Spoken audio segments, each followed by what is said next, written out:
Hello everyone, मैं हूं आकाश शर्मा और आप लोग देख रहे हैं maths by Akash Sharma channel को। प्यारे बच्चों, हम लोग पढ़ रहे थे क्रमागत प्रतिशतता यानी सक्सेसिव परसेंटेज। सक्सेसिव परसेंटेज में मैं आपको कुछ तरीके, उसके कुछ मेथड्स में आपको पढ़ा रहा था।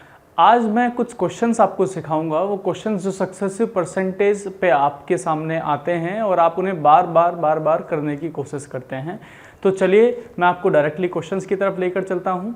तो बच्चों, पहला क्वेश्चन मैं आपके सामने लिख रहा हूँ। मान लो मैंने आपको कहा कि 10% इंक्रीज़ हुआ, उसके बाद 20% इंक्रीज़ हुआ, फिर उसके बाद फिर से 10% इंक्रीज़ हुआ। तो इस पे आपका टोटल नेट इफेक्ट आपको बताना है कि टोटल इफेक्ट या टोटल परसेंटेज क्या आएगी। टोटल इफेक्ट आपको बताना है इस पर। तो आप कैसे बताएंगे? कुल प्रभाव, मतलब 10% बढ़ाया, फिर 20% बढ़ाया, फिर 10% फिर से बढ़ा दिया, तो आपको बताना है कुल प्रभाव क्या पड़ा। मान लेते हैं कि इसमें किसी व्यक्ति की आय को जोड़ देते हैं। मान लो मेरी सैलरी पहले 10% बढ़ी, फिर 20% बढ़ी और फिर से 10% बढ़ गई। तो आपने पहले फॉर्मूले से करके देखा। मान लो मेथड नंबर 1 से मैं आपको कराने की कोशिश करूंगा। मेथड नंबर 1 कहता है कि पहले आप 2 में आप नेट इफेक्ट लगाएंगे। तो कैसे लगेगा भाई? 2 में 10 और 20 30 तो बन ही जाएंगे। साथ साथ में जो एक्स्ट्रा आएगा वो आएगा 20 गुना 10 200, 200 बटे 100 यानी 2। तो कितना आएगा इन दोनों में मिलके? ये 32%। ये सिर्फ और सिर्फ इन दोनों का है 32%। और ये तीसरा जो का त्यों रखा है। तीसरा कितना है भाई? 10%। अब हम दोबारा फिर से आप उसको लगाएंगे। दोबारा फिर से लगाइए। 32 और 10 कितना? 42। ये 42 तो रहेगा ही रहेगा। प्लस में 32 गुना 10 320 और 320 बटे 100 यानी 3.2 ये और आएगा। तो ये कितना हो जाएगा भाई? 45.2%। ये है आपका कुल प्रभाव, ये है आपका टोटल इफेक्ट। कुल प्रभाव जो मेरी सैलरी पर पड़ा वो पड़ा 45.2 और हम इंक्रीजिंग की बात कर रहे थे, इसलिए ये बढ़ेगी सैलरी। तो मेरी सैलरी अगर इस तरीके से 3 बार बढ़ जाए तो मेरी सैलरी कितनी बढ़ जाएगी? 45.2% बढ़ जाएगी। लेकिन देखने में तो क्या लग रहा था? 10, 20, 30 और 10, 40। लेकिन एक्चुअल इफेक्ट कितना आया है? 45.2%। तो ये है बच्चे सक्सेसिव परसेंटेज का मेथड नंबर 1। अगर मैं इसी सेम क्वेश्चंस को मेथड नंबर 3 जो मैंने आपको सिखाया था, अगर मैं उससे करके देखूं, तो मैं इसको हटा रहा हूं भाई। मेथड नंबर 3 से आप करके देखें अगर, तो मेथड नंबर 3 से आप कैसे करोगे वो देखो जरा। मान लो पहले 10% बढ़ाया तो आपने 100 लिखा, 100 से डायरेक्टली लिख दिया 110। फिर 20% बढ़ाया, फिर आपने 100 मान लिया, फिर आपने लिख दिया 120। फिर 10% बढ़ाया तो आपने 100 से लिख दिया 110। आपको पता है कि मैं लेफ्ट वाले की गुना लेफ्ट में करने वाला हूं, राइट वाले की गुना राइट में। तो 3 जीरो आपके सामने इधर हैं, 3 जीरो आपके सामने इधर हैं, आप इनको हटा सकते हैं। तो चलिए इन दोनों की आप इन तीनों की मल्टीप्लाई करेंगे तो कितना आएगा? 1000। इन तीनों की मल्टीप्लाई करोगे तो 11 गुना 12 132 या 11 गुना 11 121 गुना 12। मल्टीप्लाई करो, 12 एकम 12 का 2 हासिल का 1, 12 दूनी 24 1 25, 12 एकम 12 और 2 14, 1452। प्यारे बच्चों, ये जो वैल्यू है वो 1000 से कितनी हो गई है? 1452 हो गई है ये। तो कितना बढ़ा दिया हमने? 452। हमने कितना बढ़ा दिया? 452। किस पे बढ़ा दिया? 1000 पे बढ़ाया। अगर ये 100 होता तो हम डायरेक्टली परसेंटेज लगा देते, लेकिन ये 1000 है इसलिए हमने चेक किया कि 452 1000 का कितना परसेंट है। ये है बच्चे 45.2, 45.2%। 452 नीचे 10 लिखा हुआ है, तो ये 10 जो है ये 100 से 10 बार कट जाएगा। 10 इसको भाग करेंगे तो 45.2 बन जाएगा ये। तो देखा आपने कि मैंने आपको जब मेथड नंबर 1 से कराया तो आपको वहां पर सक्सेसिव परसेंटेज का जो फॉर्मूला है वो आपको 2 बार अप्लाई करना पड़ा। यहां पर आप उसे डायरेक्टली एक ही बार में निकाल सकते हो। एक बच्चे के दिमाग में आ रहा है, सर वो जो फ्रैक्शन वाला तरीका आपने बताया था, एक बार आप जरा उसको बताएंगे। तो जब भाई 10% है, क्या आप इसकी फ्रैक्शन को जानते हो? ये है 1/10। इस 20% की फ्रैक्शन को आप जानते हो 1/5, और इस 10% की फ्रैक्शन को आप जानते हो 1/10। ये तीनों ही हमने इंक्रीज किए हैं, तो इंक्रीज करेंगे तो 10 से कितना हो जाएगा? 11। फिर 1/5 लिखा हुआ है, 1/5 यानी 5 से कितना हो जाएगा 6, फिर 1/10 लिखा हुआ है यानी 10 से कितना हो जाएगा 11। अगर आप इनकी मल्टीप्लाई करते हैं तो 10 गुना 10 100 गुना 5 500, और अगर आप इनकी मल्टीप्लाई करते हैं तो यहाँ पर आप देखेंगे तो 11 गुना 6 66, 66 गुना 11, तो 11 छिका 66, 11 छिका 66 और 6 72, 726। आपने देखा कि जो वैल्यू है वो 500 से बढ़ के कितनी हो गई है 726, तो टोटल कितना इंक्रीज हुआ है 226। किस पे इंक्रीज हुआ है 226 भाई, 500 पे इंक्रीज हुआ है। परसेंटेज के लिए आप गुना में 100 लगाएंगे, 2 जीरो से 2 जीरो, आपको 5 से डिवाइड करेंगे तो 5 चौक 20 बचे 2, 5 पंजे 25, 5 दूनी 10, 45.2%। यहाँ से भी वैल्यू कितने निकल गए 45.2%। तो इन दोनों तरीकों में से आपकी चॉइस रहती है कि आप इनमें से कौन सा लगाना चाहते हैं। लेकिन अगर मैं आपको थोड़ी सी अगर सलाह दूं तो जब आपकी परसेंटेज नॉर्मल हो, नॉर्मल मीन्स 10%, 20%, 5%, अगर 5% है तो आप फ्रैक्शन पे लेके जा सकते हो, 10, 20, 30 पे आप डायरेक्टली 100 पे काम करोगे तो एग्जामिनर जो क्वेश्चन सेट करता है वो उसी तरीके से सेट करता है। उसको पता है कि बच्चा इसको भी फ्रैक्शन की तरफ लेके जाएगा, लेकिन वो जो आंसर आपको देगा वो आपको इस तरीके की तरफ देगा। तो आपको ये प्रैक्टिस करते करते समझ में आ जाएगी बात कि आप कौन सा तरीका लगाएंगे, क्या फ्रैक्शन में बदलना चाहिए या ऐसे ही लगाना चाहिए। मैं तो आपको कहूँगा कि आप अभी जब इनिशिएट कर रहे हो आप किसी टॉपिक को, तो आप तीनों ही तरीके लगा के देख लो, क्योंकि आपके पास अभी टाइम बहुत है। जैसे ही कोचिंग क्लासेज आपकी खुलती हैं या जब आप पढ़ना स्टार्ट करेंगे लॉकडाउन के बाद, तो आपको वैसे भी टाइम कम मिलेगा। अभी टाइम ज़्यादा है, तीनों के तीनों तरीके आप अप्लाई करके देखें एक एक क्वेश्चन पे। तो चलिए मैं कुछ और वैल्यूज़ आपके सामने दिखाऊंगा आपको कि किस तरीके से वो बदल जाएंगी। नोट कर लेना भाई पॉज करके। तो चलिए एक वैल्यू मैं फिर से लिख रहा हूं आपके, अभी इस बार मैं थोड़ी सी उसकी लैंग्वेज भी लिखने की कोशिश करूंगा आपके सामने। किसी व्यक्ति की आय, किसी व्यक्ति की आय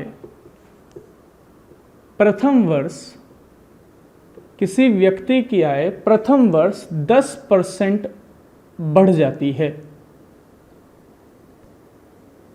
किसी व्यक्ति की आय प्रथम वर्ष 10% बढ़ जाती है, द्वितीय वर्ष 12.5% बढ़ जाती है,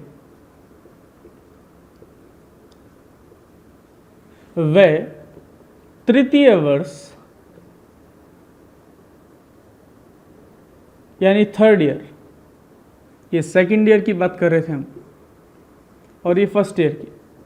फर्स्ट ईयर में हमने क्या किया, फर्स्ट ईयर में हमने उसकी सैलरी को 10% बढ़ा दिया, दूसरे वर्ष में 12.5% बढ़ा दिया, वह तृतीय वर्ष में 11 सही 1/9% बढ़ जाती है। तृतीय वर्ष में 11 सही 1/9% बढ़ जाती है, तो 11 सही 1/9% बढ़ जाती है, तो यदि वृद्धि होने से पहले उसकी आय 72,000 रुपये थी, 72,000 रुपये प्रति माह, 72,000 रुपये प्रति माह थी, तो वृद्धि कितने रुपए की हुई। देखो बात सुनना, मैं परसेंटेज की बात नहीं कर रहा हूं, इस बार रुपये की बात कर रहा हूं, लेकिन सवाल तो उसी तरीके से होगा ना भाई। पहले वर्ष हमने 10% बढ़ाया, दूसरे वर्ष हमने 12.5% बढ़ाया, और तीसरे वर्ष हमने 1/9% बढ़ाया, तो ये वैल्यू तो जो है वो उसी तरीके से बदलेगी ना। तो हमने क्या किया भाई, यहां पर हमारे पास कुछ मिस फ्रैक्शंस भी आ रही हैं, तो दिमाग में सिर्फ वही छोटे वाला तरीका जो छोटू मैंने बताया था ना, एक छोटा तरीका फ्रैक्शन में कन्वर्ट करने का, पहले आप कन्वर्ट करें इसको। इसकी वैल्यू होती है 1/10, इसकी वैल्यू होती है 1/8। भाई याद कर लेना, परसेंटेज की पहली वीडियो में लिखवा रखी है, आप चाहें तो उस वीडियो पर जाकर दोबारा नोट कर सकते हैं। 1/10, 1/8, 1/9, तो 1/10 बढ़ी यानी 10 से बढ़ के कितनी होगी 11, फिर 1/8 बढ़ी, इसका मतलब 8 से बढ़ के कितनी हो गई 9, और फिर 11 से 1/9 यानी 9 से बढ़ के कितनी हो गई 10। आप चाहें तो इन दोनों, इस 10 से ये वाला 10 काट सकते हैं, क्योंकि लेफ्ट साइड में लेफ्ट साइड वाले की गुना, राइट साइड में राइट साइड वाले की गुना। तो लेफ्ट में रखी हुई कोई भी चीज राइट में रखी हुई किसी भी चीज से कट सकती है, आप उसे हटा सकते हैं। 9 गुना 8 72 और 11 गुना 9 99। तो आप क्या बता सकते हो क्या भाई कितना बढ़ गया ये? तो ये बढ़ गया 27। कितना बढ़ गया? 27। मान लेते हैं कि अगर उसकी आय बढ़ने से पहले 72 रुपए थी तो बढ़ने के बाद कितनी हो गई? 99 रुपए। वो तो कितनी कह रहा है? बढ़ने से पहले कितनी थी? 72,000 रुपए। उसके हिसाब से 72,000 रुपए थी, हमारे हिसाब से 72 रुपए थी। तो हमने वैल्यू निकाल ली। किसकी वैल्यू निकालनी? इस बढ़े हुए की वैल्यू निकालनी, गुना में 27। 1000 गुना 27 बराबर 27,000 रुपए बढ़ गए उसकी इनकम में। आप ऐसे भी कर सकते हैं भाई, ये तो मैं सिखाता ही आया हूं आपको। आप ऐसे भी कर सकते हैं, 72 यूनिट की वैल्यू, 72 यूनिट की वैल्यू 72,000, 1 यूनिट की वैल्यू 1,000, तो 27 यूनिट की वैल्यू कितनी? 27,000। आप ये भी कर सकते हो, ये आपको ज़्यादा इजी लगेगा, ये सोचने मात्र से हो जाएगा। हालांकि वो भी हम सोचने हिसाब से कर देंगे। अगर आपको सीधा सीधा डायरेक्टली लगे तो आप 3 जीरो यहाँ पे भी बढ़ा सकते हो डायरेक्टली, लेकिन ये आपको प्रैक्टिस करने के बाद समझ में आएगा कि हम ये कैसे बढ़ा रहे हैं। पहले 72,000 थी तो बाद में कितनी हुई? 27,000। ऐसा भी आप कर सकते हैं, लेकिन जब तक आपको समझ में नहीं आ जाए तब तक आप इसी तरीके से इनको डिफाइन करेंगे जैसे मैंने आपको किया है। ये दोनों ही आप ऐसे भी कर सकते हो, ऐसे भी कर सकते हो। तो चलिए एक दो क्वेश्चन हम और देखते हैं इस पे, सक्सेसिव परसेंटेज पे। कितने बेहतरीन से क्वेश्चन इस पे बन रहे हैं। तो चलिए एक क्वेश्चन आपके सामने लिखा हुआ है, एक व्यक्ति की आय प्रथम वर्ष 11.1/9% बढ़ जाती है, द्वितीय वर्ष 14.2/7% कम हो जाती है, व तृतीय वर्ष यानी तीसरे वर्ष में 16.2/3% बढ़ जाती है। यदि 3 साल पहले उसकी इनकम 8,000 रुपये प्रति महीने थी तो वर्तमान में उसकी वार्षिक सैलरी, उसकी देखो उसने पहले दिया है प्रति माह और इस बार कैसे पूछा है? वार्षिक पूछा है। तो आप चलिए करके देखते हैं। सक्सेसिव परसेंटेज लगाते हैं पहले। तो इसकी वैल्यू कितनी थी? 1/9। इसकी वैल्यू कितनी होती है? 1/7। और इसकी वैल्यू कितने लिखा रखी है आपको? 1/6। ये आपको ध्यान है। 1/9 बढ़ जाती है, इसका मतलब 9 से कितना हो जाती है? 10। 1/7 कम हो जाती है, कम हो जाती है मतलब 7 से कितनी हो जाती है? 6, क्योंकि 7 पे 1 कम हो जाएगा तो कितना हो जाएगा? 6, और 6 पे 1 बढ़ जाएगा तो कितना हो जाएगा? 7। क्या आपको बात समझ में आई ये वाली? लेफ्ट साइड की गुना, लेफ्ट साइड में लेफ्ट साइड की गुना, राइट साइड में राइट साइड की गुना। देखो 6 से 6 कट जाएगा, 7 से 7 कट जाएगा, तो ये वैल्यू जो की त्यों आ जाएगी। 9 से कितनी हो गई? 10। इसका मतलब है कि अगर उसकी पहले सैलरी 9 थी तो 3 वर्ष के चेंज होने के बाद, 3 वर्ष बदलने के बाद कितनी हो जाएगी? 10। उसने कहा है 3 साल पहले उसकी इनकम 18,000 थी, 9 यूनिट की वैल्यू 18,000 थी, तो 1 यूनिट की वैल्यू कितनी आ जाएगी? 2,000। तो 10 यूनिट की वैल्यू कितनी आ जाएगी? 10 दूनी 20,000 रुपये। यानी अभी उसकी सैलरी प्रति माह कितनी है? अभी उसकी सैलरी प्रति माह कितनी है? 20,000 रुपये। लेकिन उसने प्रति माह की बात पूछी नहीं, उसने पूछी वार्षिक आय। तो बताओ अगर एक महीने में 20,000 कमाओगे तो 12 महीने में कमाओगे 2,40,000 रुपया। ऑप्शन में दोनों मिलेंगे। ऑप्शन में पहला ऑप्शन मिलेगा 20,000, दूसरा ऑप्शन मिलेगा मान लो 2,40,000। आपको सवाल को ढंग से पढ़ना है। कुछ बच्चे तो 20,000 लगा के आगे निकल जाएंगे क्योंकि वो उन्हें ध्यान ही नहीं रहेगा वार्षिक पूछा है या प्रति माह पूछा है। अगर प्रति माह पूछे तो 20,000, वार्षिक पूछे तो 2,40,000, हाफ ईयरली पूछे तो 1,20,000। तो क्वेश्चन पे वेरी करेगा। तो आप सवाल को भी ढंग से पढ़ा कीजिए। लास्ट की लाइन जरूर पढ़ें कि क्वेश्चन में क्या पूछा गया है। तो चलिए मैं एक दो क्वेश्चंस और आपके सामने लिख रहा हूं, देखो इधर। अच्छा, अगर ये आप पोस्ट करके नोट कर लेना भाई। अगर मैं आपको बोलूं कि एक व्यंजक है मेरे सामने, एक कंपाउंड है, एक व्यंजक है, इधर देखना, मेरे सामने एक व्यंजक है। व्यंजक होता है कंपाउंड। मेरे सामने एक व्यंजक है, कंपाउंड है, जो लिखा हुआ है 4x² y। मेरे सामने एक व्यंजक है जो लिखा हुआ है 4x²y। आपसे बोला गया बहुत इंपॉर्टेंट सवाल है, ध्यान रखना, बहुत इंपॉर्टेंट क्वेश्चन है। मैं अगले लेक्चर में समझाऊंगा कि ये किस तरीके से इंपॉर्टेंट है, इसलिए मैं नींव रख रहा हूं इसकी आज। तो ध्यान रखें, एक व्यंजक है 4x²y, तो 4x² में x को चेंज किया गया है, x को 10% बढ़ाया गया है, x को 10% बढ़ाया गया है, और y को x को 10% बढ़ाया गया है और y को, इस y को बढ़ाया गया है प्यारे बच्चे, इस y को 20% कम किया गया है, इस y को 20% कम किया गया है। तो पूरे व्यंजक पर, तो पूरे व्यंजक पर, पूरे कंपाउंड पर, पूरे व्यंजक पर क्या प्रभाव पड़ेगा, ये आपके सामने क्वेश्चन लिखा हुआ है। आप इस व्यंजक को थोड़ा सा स्टडी करके देखो। अच्छा एक बात बताओ, बचपन में क्या आप 4 को 4 कहते थे कि नहीं कहते थे? कहते थे सर। अभी कितना कहते हो? 4 को 4 ही कहते हो।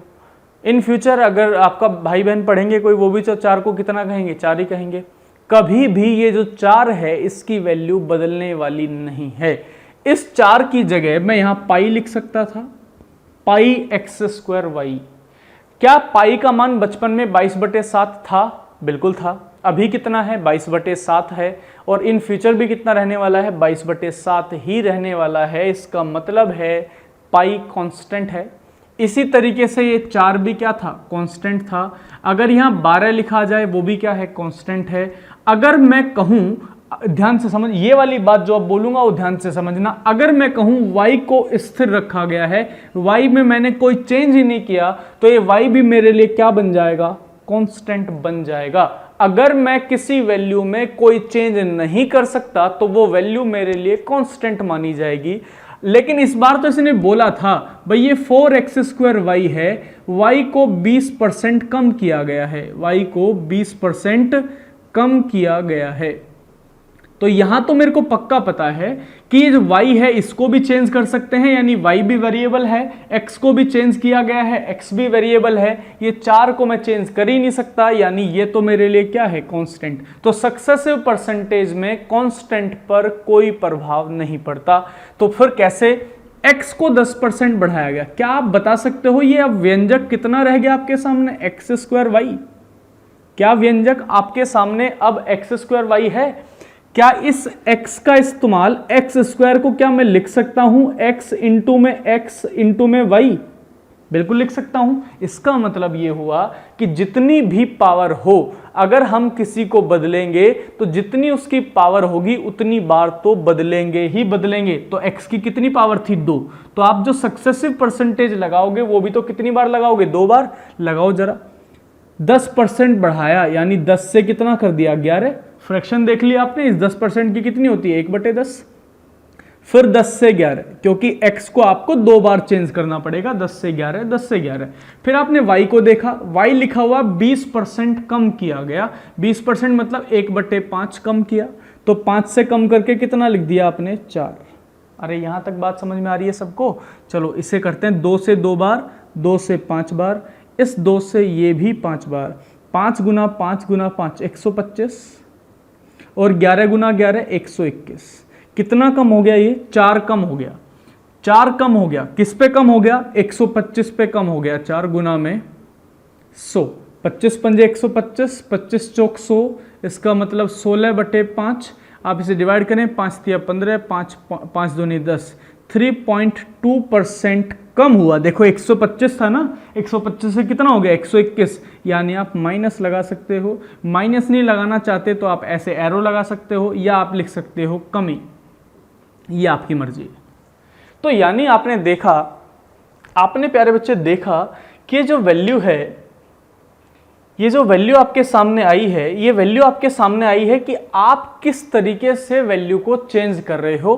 तो ध्यान रखना बच्चे, किसी व्यंजक में ऐसा ही सवाल तब आएगा जब मैं मेंसुरेशन के कुछ फॉर्मूले सक्सेसिव परसेंटेज में अप्लाई करने लग जाऊंगा। इसका मतलब ये हुआ कि मैं इस सक्सेसिव परसेंटेज का इस्तेमाल कहाँ भी होता है, मेंसुरेशन में भी हो सकता है।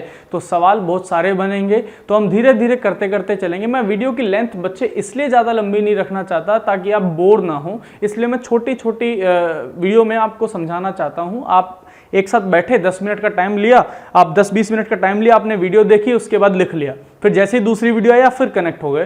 तो इसका मतलब है आपको प्रैक्टिस करने के लिए एक तो ज़्यादा टाइम मैं देता हूं आपको, तो आप पूरी वीडियो को देखा करो, इसलिए छोटी बनाता हूं। नहीं तो मैं 2-2, 3-3 घंटे की वीडियो बना सकता हूं, लेकिन मैं जानबूझ के नहीं बनाता ताकि आप बोर ना हो। और वैसे भी लॉकडाउन चल रहा है तो आपका डेटा भी खत्म ना हो, क्योंकि पूरा दिन बोर हो जाओगे बैठे हुए। तो चलिए बच्चे, हम अगली वीडियो में कुछ और अच्छे क्वेश्चंस के साथ आएंगे।